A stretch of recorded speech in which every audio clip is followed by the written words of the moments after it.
Estamos ya con el senador de la Democracia Cristiana, Francisco Buenchumilla. Senador, ¿cómo está? Fernando, muy buenas noches, ¿qué tal? Gusto saludarlo. Hemos conversado 2 o 3 veces en un periodo ya relativamente amplio de esta posibilidad y siempre pareciera que está ahí, a la vuelta de la esquina, y algo pasa que se dilata, digamos. ¿En qué estado está ahora, senador? Mira, pasan muchas cosas porque esta es primera vez en 200 años que estamos tratando este tema. Entonces es un tema nuevo, no es un tema de fácil despacho, es difícil. Difícil desde el punto de vista político, de llegar a un acuerdo respecto de ciertos temas sustantivos. Y también es compleja la arquitectura jurídica para poder plasmar los acuerdos políticos que pudiéramos llegar en esto, ¿no?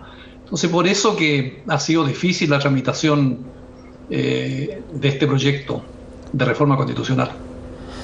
Ya, pero la dificultad, ¿en qué estriba, digamos? ¿Cuáles son los problemas, digamos? Mira, despejemos una cuestión previa muy importante. Yo siento que hay voluntad política de gobierno y oposición de legislar sobre esta materia. Yo así lo he sentido. No podría decir, mire, aquí están ganando tiempo, están dilatando, no se quiere. No, yo siento que hay una voluntad de avanzar en esa dirección. Los nudos que hay, los nudos críticos, serían los siguientes. Sería el número de convencionales, atendía la circunstancia de el número de pueblos originarios que hay son 10. El segundo punto es el padrón electoral conforme a cómo se votaría, porque no hay un registro electoral indígena propio. Y en tercer lugar sería si estos son supernumerarios a los 155 o son dentro de los 155. Yo diría que esos son los 3 puntos críticos que nos impiden avanzar más rápido hasta este momento. Se habló durante algún tiempo de la posibilidad de zanjar el tema del padrón con la autodeterminación de cada cual de considerarse o no considerarse parte de pueblo originario y que eso quedara así establecido y, bueno, se vota una sola vez, sin duda, pero ¿qué pasó con eso? Mira, aquí sucede una breve introducción en el sentido de que es por primera vez que el Estado chileno está tratando con un sujeto colectivo, porque es distinto que tú legisles, ¿no es cierto?, para las personas individualmente, que legisle para pueblos que se paran frente al Estado y le dicen, mire, nosotros somos un sujeto colectivo. Y entonces la pregunta es, ¿qué reglas rigen para ese pueblo colectivo? Porque el pueblo puede decir, mire, y con razón, yo tengo mi propia historia, mi propia estructura social, mis propias normas de autoidentificación y por lo tanto respeten esas normas. Y el Estado dice, bueno, yo tengo un Estado de Derecho que rige para todo, entonces le quiere aplicar una lógica occidental a una lógica que tiene otras características. Entonces ahí tenemos un primer problema. Esto se ha resuelto en el mundo mediante lo que se llama la autodeterminación, en virtud de los cuales los propios pueblos indígenas son los que tienen sus normas al respecto. Como eso no existe en Chile, entonces eso dificulta más ese tema de quiénes son indígenas. Porque si existiera la autodeterminación, los propios indígenas dirían, mire, pertenecen a nuestros pueblos tales y cuales personas, con tales y cuales requisitos. Entonces eso no existe. Y por lo tanto la primera dificultad fue saber quién podría votar en esta elección. Y el gobierno insistió desde un principio que había que hacer un padrón y los pueblos indígenas dijeron que las normas internacionales de derecho público y de las Naciones Unidas decían que era el principio de autoidentificación en virtud de la moderna sociología y antropología que hoy día rige en el mundo. Ahí estaban las posturas y en definitiva nos fuimos abriendo a hacer un padrón que no fuera vinculante con el número de convencionales, ni tampoco fuera una traba para que la gente no participara. Entonces recién estamos ahí tratando de destrabar ese primer punto que es uno de los más complejos. Y ahora echemos un poco marcha atrás, senador. Yo me acuerdo cuando se hablaba mucho en todo tipo de discursos, particularmente en las regiones donde están mucha gente de mapuche, por ejemplo. Se hablaba mucho en un momento dado de que estaba a puertas este reconocimiento constitucional de los pueblos originarios. Y hubo pero cantidad enorme de discursos al respecto de toda la gente de todo el espectro. ¿En qué quedó eso? Bueno, mire, yo ya perdí la cuenta desde los años 90 cuando se hace esa promesa, que después se renueva en cada elección presidencial. Entonces llegan todos los candidatos presidenciales con un lindo documento a la Araucanía diciendo, mire, ahora sí viene el reconocimiento constitucional, de todos los colores políticos. Entonces tú comprenderás que con eso, ¿cuál es el nivel de credibilidad del mundo indígena respecto del mundo político, ¿no? Entonces, bueno, han pasado desde los 90, no sé, 30 años, y no ha pasado nada. Nunca han estado los votos para tener el reconocimiento constitucional, no obstante que se han presentado muchos proyectos, y aquí lo que no han dado los votos, para ser franco, ha sido los sectores de la derecha, que en el papel dicen que sí, y cuando llega la hora de votar, votan en contra. Y entonces, bueno, hoy día, a raíz del estallido social, del movimiento de la gente, es impensable tener una convención constitucional sin la participación de los pueblos originarios. Eso le restaría toda credibilidad e incluso legitimidad a un acto de esta naturaleza si tú estás dejando afuera a estos pueblos que ya están totalmente legitimados en Chile, ¿no? ¿Y por qué tendría particularmente la derecha la actitud más reacia, entendiendo que esto es algo que se dilata ya desde hace muchísimo tiempo? Y por lo menos yo conozco varias personas en términos políticos, algunos de ellos autoridades, que no siendo de la derecha, también como que dudan un poquitito si es que, porque básicamente hay un miedo en esto, para ponerlo con su contexto. Existe el temor de que de alguna manera esto pueda generar a la corta o a la larga el fin del Estado unitario, que eventualmente en un momento dado, que ya se reconoce, puedan generar peticiones de autonomía tales que eventualmente generen una situación que ponga en riesgo el Estado unitario chileno. Y eso es algo que yo se lo he escuchado a gente de todo el espectro también. Bueno, mira, yo creo que aquí hay dos factores. Uno es un factor cultural, que es el peso de la noche, de lo que fue el Estado chileno y su creación en el siglo XIX, donde se estableció artificialmente de que había una sola nación, y el Estado construyó la nación chilena, se hizo un ideario colectivo, al cual contribuyeron todos los historiadores de esa época, Vicuña Maquena, Barros Arana, etcétera, ¿no? Donde solamente existían los blancos, por así decirlo, y los pueblos indígenas fueron invisibilizados. Entonces, ese tema cultural sigue penando a grandes sectores de la clase alta, de la derecha, que no se resisten a aceptar de que Chile es un pueblo diferente, que tiene muchos orígenes y que hay gente anterior al Estado. Entonces, hay un tema cultural.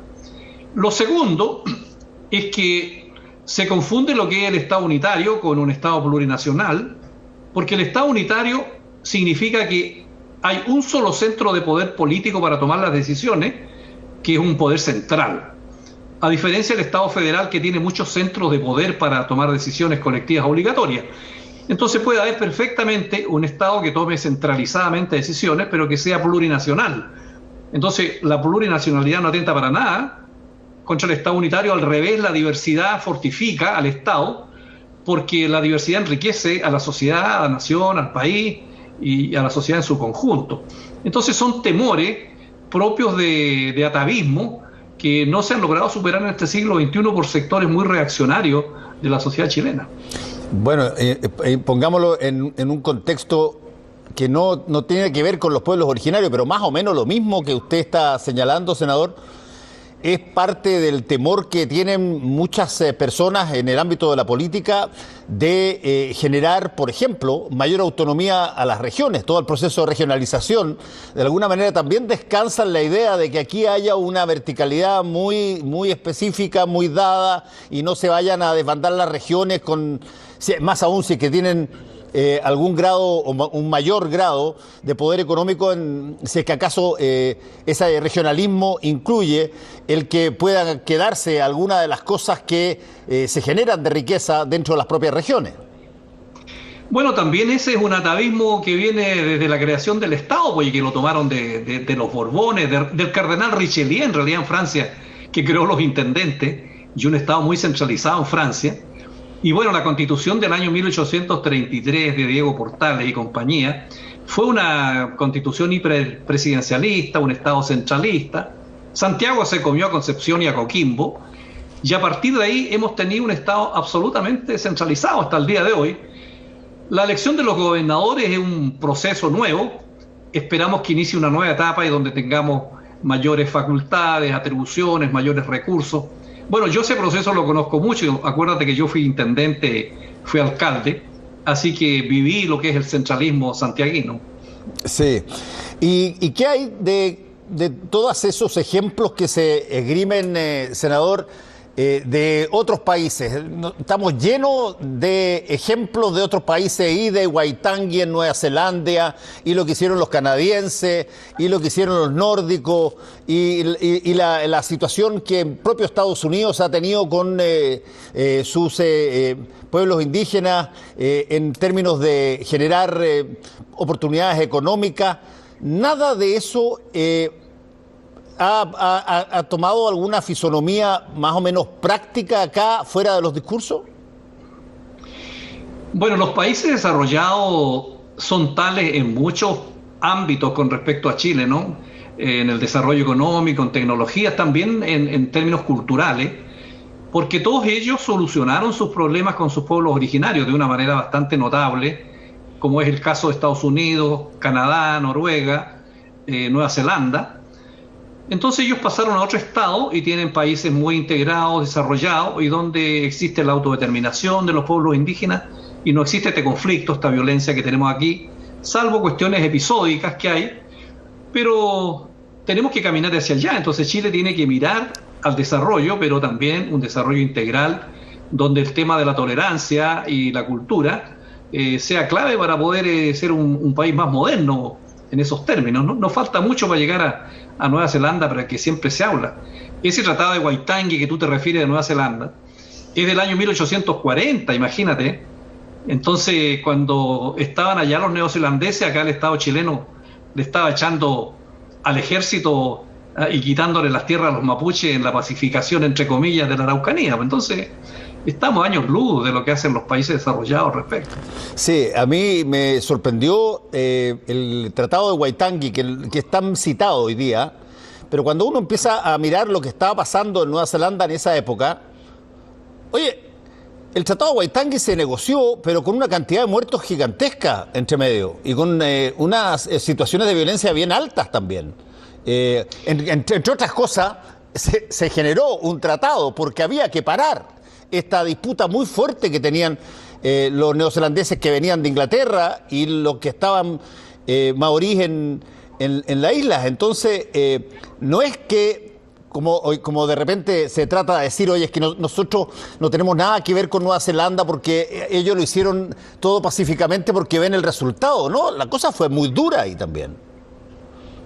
Bueno, y eso mismo te revitaliza el discurso que yo he tenido, en el sentido que cuando hay un conflicto, la solución es el diálogo político. Eso lo quiso Nueva Zelanda cuando estaba en esa situación crítica de violencia. Entonces se firma este tratado que es producto de un reencuentro, un diálogo, un escucharse, un ceder y buscar una salida política. El Tratado de Waitangi es una salida política a la situación de violencia que existía en ese tiempo entre el Estado neozelandés, la corona británica y el pueblo maorí. Entonces en Chile yo siempre he dicho, mire, la solución de acá del sur debe ser una solución política y no se la entreguemos a Carabineros. Mira lo que pasa con Carabineros por acá con la Araucanía, estamos metidos en puros líos, realmente por entregarles la solución de un problema que los políticos no han sido capaces de solucionar. Sí, ahora yo le escuché a usted, senador, en una entrevista que hicimos en la radio La Clave, una frase que es de esas frases que tienen esos visos de sinceridad tan abierta que de pronto pareciera que si es que uno lo analiza un poco, dice, por Dios, qué difícil sería. Yo lo escuché a usted decir que uno de los problemas graves que tiene la comunicación entre el Estado chileno, entre el gobierno chileno y los pueblos originarios, y particularmente con el pueblo mapuche, es que inevitablemente hay que plantear el tema de la tierra y de la redistribución de la tierra. Sin esa discusión, probablemente no va a haber una solución amistosa como se quisiera tener. ¿De qué manera entonces, si es que ese es un problema, cómo se aborda? Mira, en la vida lo peor que uno puede hacer como ser humano, y más aún como dirigente de cualquier nivel, es soslayar los problemas o esconderlos bajo la alfombra. Entonces, en la Araucanía es un tema tabú hablar de las tierras, porque ¿cómo se va a hablar de las tierras cuando aquí hay agricultores que están ahí? ¿Cómo se va a hablar de las forestales con estas inmensas empresas, se dice, que dan trabajo? Pero ahí tenemos un problema. Entonces, la primera obligación que tiene alguien que dirige el Estado es no esconder el problema, aunque no te guste y aunque sea difícil. Y entonces ningún gobierno ha tratado de resolver y de encarar directamente ese problema con valentía, pero al mismo tiempo sentando a los actores encima de la mesa o al lado de la mesa para buscar una salida. Eso es tener liderazgo político. Cuando tú soslayas eso, no estás haciendo tu pega. Y entonces los conflictos se van agrandando y se van produciendo todo esto que hemos visto en los últimos 20 años, donde ya se involucra no solamente el mundo mapuche, sino que los agricultores, la gente, la policía, los tribunales, y esto sigue escalando. Y ya llevamos más de 20 años en esto, por falta de liderazgo político respecto de un problema que no se quiere encarar. Y desde ese punto de vista, ¿usted ve viable, senador, por ejemplo, plantear arriba de la mesa con total claridad? Mira, dentro de las cosas que hay que conversar y dentro de las cosas que probablemente hay que negociar está el tema de las tierras. Pongámoslo arriba de la mesa y conversemos. ¿Hay agua en esa piscina o no? Mire, no va a haber nunca agua si el jefe del Estado, yo lo personifico ahí, porque yo no creo en los ministros del Interior, ni los intendentes, ni los coordinadores para resolver este tema. Esta debe ser una decisión del Estado, del jefe del Estado, que ponga piso a sus ministros para decirle a la gente, mire, siéntense en la mesa y contémonos la firme. De tierra, ¿de qué estamos hablando? ¿Qué estamos hablando cuando hablamos de tierra? ¿Qué estamos hablando cuando nos referimos a las forestales? Si tú no sientas a los distintos actores ahí y no te sincera respecto de cuál es tu petición, hasta dónde llega tu petición, qué tierras estás pidiendo, qué posibilidades hay, el problema ese no se va a solucionar, vas a andar por la orilla siempre. Bueno, felizmente, hoy día uno de los grandes grupos empresariales, como es la Papelera, que es dueña de la Mininco, la principal empresa forestal, ha dicho, mira, yo me siento a conversar con todos los sectores, no tengo sin exclusión de nadie.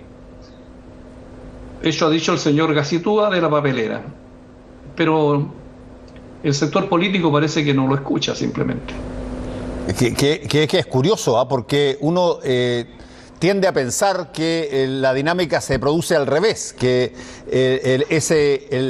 la autoridad política o el representante político, el que de alguna manera estimula que se produzcan estos diálogos o estos avances, y en este caso particular, sí, efectivamente fue una noticia en un momento dado que la Papelera, a través de Felipe Gacitúa, planteara que no tenía ningún problema en dialogar, incluso si se estaban hablando de tierra.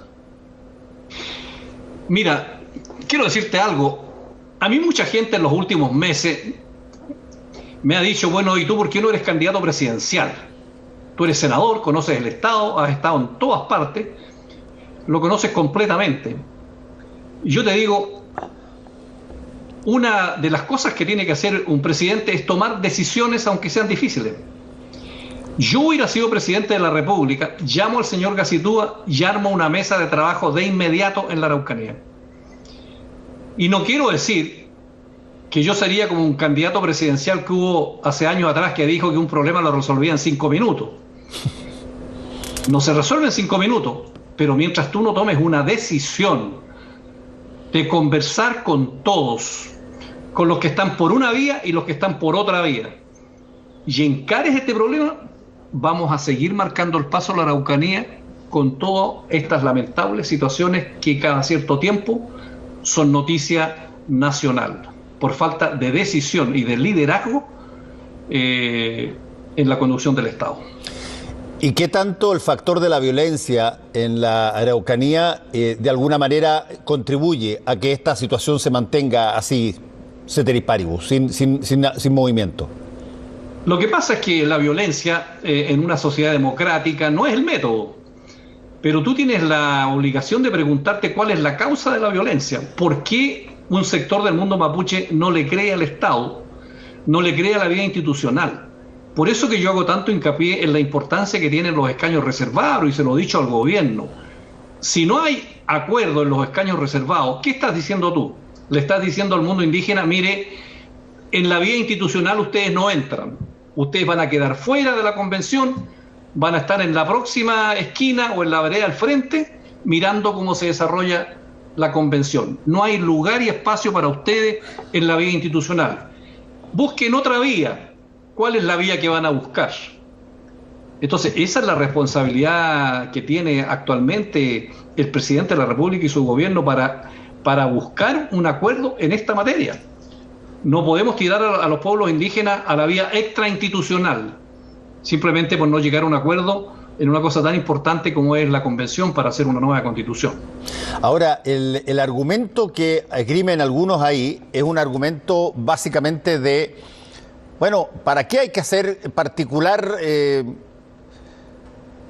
cariñito a un determinado pueblo o a un determinado sector de la población que se presente como candidato y si la gente los quiere, bueno, van a ganar? Bueno, pero mira, la verdad de las cosas es que el pueblo mapuche, podemos hablar de otro tipo de temas, como por ejemplo la profunda discriminación que existe en esta sociedad. En los últimos 30 años, mira, el único que pudo lograr entrar al Parlamento, pero por la vía, digamos, de los partidos políticos, la vía normal de la política, fue Francisco Huenchumilla. Yo he sido el primero que fui intendente, el primero que fui alcalde de Temuco, estoy hablando en 200 años, el primer senador en 200 años. Entonces, esa vía no es fácil si tú no estás dispuesto, como Estado, a posibilitar un escenario propicio para que tú los reconozcas como sujeto colectivo y los invites a entrar a la institucionalidad. Y eso no ha sido posible, y por eso tenemos el cuadro que tenemos cuando las nuevas generaciones de dirigentes mapuches han madurado, han visto el mundo y se dan cuenta que en los países desarrollados esto se ha resuelto y este país sigue viviendo en el siglo XIX, mirando y despreciando con sentido racial a los pueblos originarios. Y ahora, por último, senador, hay gente dentro del pueblo mapuche que no tiene ninguna intención o ninguna gana de ser parte de un escaño reservado, o ni siquiera de participar en la institucionalidad. ¿Y qué tan grande es ese movimiento? Hay sectores que no están de acuerdo con esto, pero yo siempre le he dicho a mucha gente que comenta esto, que en la sociedad, que ¿por qué le piden al mundo mapuche que sea unánime? En las sociedades no existen las unanimidades. En la sociedad chilena no hay unanimidad en nada, en muchas cosas. ¿Por qué ustedes le piden al pueblo mapuche que todos piensen igual? No, es una sociedad como todas las sociedades humanas, donde hay distintas miradas, donde hay unos que están de acuerdo, otros están en desacuerdo, y entonces legítimamente hay sectores que encabeza, por ejemplo, Aucán Wilcamán, que es un gran dirigente del mundo mapuche, que él cree en la autodeterminación, no cree en entrar a la institucionalidad chilena.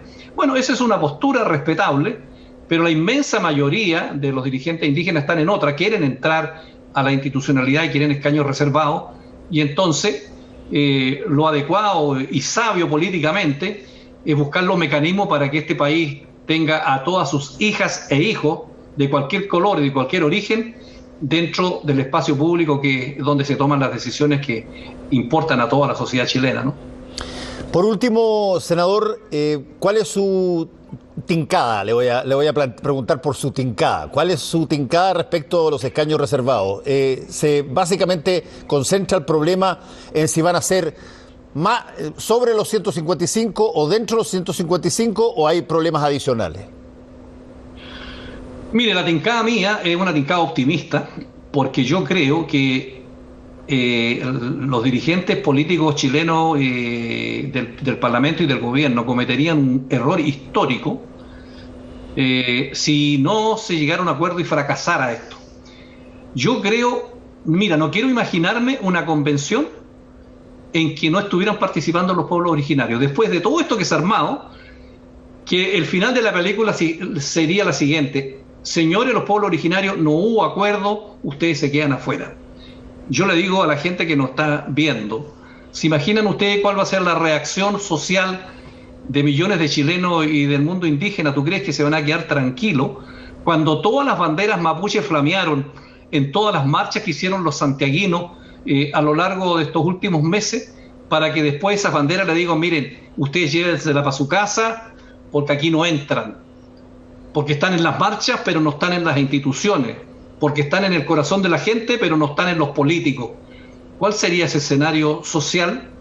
Esa es tarea para la casa que yo le dejo a la gente, pero se lo he dicho al gobierno y se lo he dicho a todos. ¿Y qué le responden? Bueno, responden con dudas, con pequeñas tácticas, con negociaciones que son propias de la política. Yo tampoco me extraño, porque yo soy un hombre que conozco esta lógica, me he formado en esa lógica desde los tiempos de la universidad, conozco este mundo, sé cómo es la política, y entonces, a pesar de todo, soy optimista, que esperamos que el lunes podamos llegar a un acuerdo con el gobierno. Senador Francisco Buenchumilla, muchas gracias por este contacto con Última Mirada, que le vaya muy bien. Gracias, buenas noches, Fernando, muchas gracias. Hasta luego.